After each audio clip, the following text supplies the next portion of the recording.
Sa kulungan ang bagsak na isang lalaking wanted dahil sa pang-hold up umano. Mariin namang itinanggi ng suspect na hold-upper siya. May unang balita si James Agustin. Matapos sa mahigit isang buwang pagtatago, natunto ng pulisya ang 24 anyos sa lalaki na subject ng warrant of arrest para sa kasong robbery.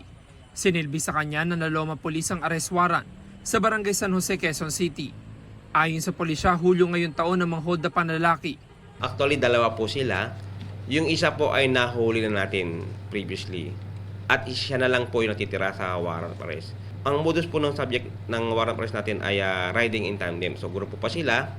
So, pag may nakakikita po sila ng tiyempo, ng bibiktimahin nila, tinututukan po nila ito ng baril at kinukuha po ang cellphone.